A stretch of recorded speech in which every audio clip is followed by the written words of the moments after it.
Nurani Turnip, saya dari jurusan Manajemen Universitas Palangkaraya. Di sini saya akan menjelaskan sedikit apa yang saya ketahui mengenai pemakaian huruf dalam bahasa Indonesia. Jadi yang pertama itu yaitu huruf abjad. Jadi huruf abjad itu dipakai dalam ejaan bahasa Indonesia, seperti terdiri atas 26 huruf, yaitu contohnya sebagai berikut ini. Kemudian yang kedua ada huruf vokal. Huruf vokal yang melambangkan huruf dalam bahasa Indonesia itu terdiri atas 5, yaitu A, E, I, O, dan U, seperti pada contoh berikut ini. Jadi huruf vokal itu dapat dipakai di awal, di tengah, ataupun di akhir dari kata. Kemudian yang ketiga yaitu huruf konsonan. Huruf yang melambangkan konsonan dalam bahasa Indonesia terdiri atas 21 huruf, yaitu sebagai berikut ini. Huruf konsonan juga dapat dipakai dalam awal, tengah, maupun akhir dari kalimat. Kemudian yang keempat ada huruf diftong. Jadi huruf diftong ini dalam bahasa Indonesia terdiri atas 4 diftong yang dilambangkan dalam gabungan huruf vokal seperti ai, au, ai, dan oi. Contohnya ada sebagai berikut ini. Huruf diftong ini juga dapat dipakai di awal, di tengah, ataupun di akhir dari suatu kata.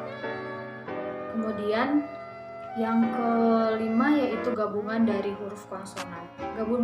Gabungan huruf konsonan seperti contohnya itu seperti KH, NG atau eng, NY, dan SY. Masing-masing melambangkan satu bunyi konsonan.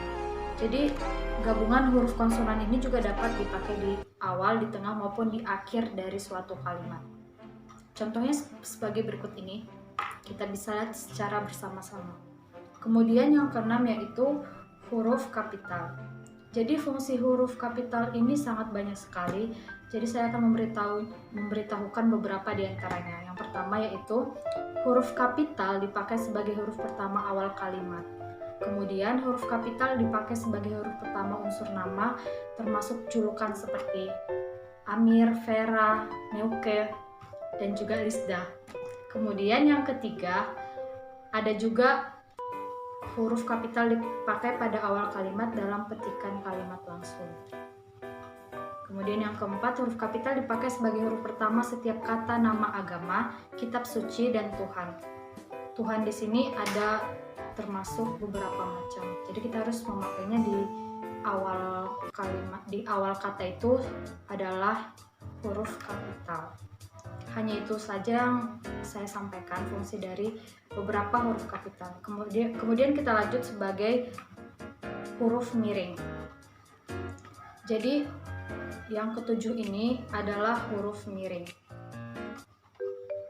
Huruf miring ini mempunyai juga beberapa fungsinya, yaitu yang pertama, huruf miring dipakai untuk menuliskan judul buku, nama majalah, ataupun nama surat kabar yang dikutipkan dalam tulisan termasuk dalam daftar pustaka.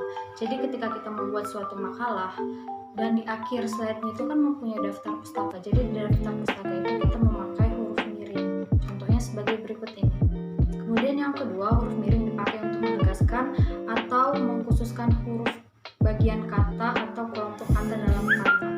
Ada sebagian kata-kata yang dianggap khusus dalam suatu cerpen ataupun novel, jadi itu dipakai huruf miring. Kemudian yang ketiga, huruf miring dipakai untuk menuliskan kata atau ungkapan dalam bahasa daerah. Atau ada kata-kata yang daerah yang kita tidak paham, jadi biasanya itu dipakai huruf miring.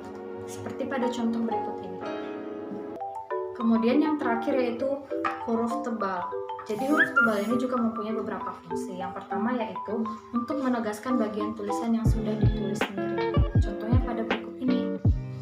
Kemudian yang kedua, huruf tebal dapat dipakai untuk menegaskan bagian karangan. Contohnya dalam satu makalah itu ada bab, judul buku, latar belakang, terus masalah, terus tujuannya. Jadi itu dipakai dengan huruf tebal. Jadi pemakaian huruf itu kan sudah ada 8. Jadi saya hanya bisa merangkumkan sedikit dari 8 itu. Jadi hanya itu yang dapat saya sampaikan. Kurang lebihnya saya mengucapkan terima kasih. Sekian dan terima kasih.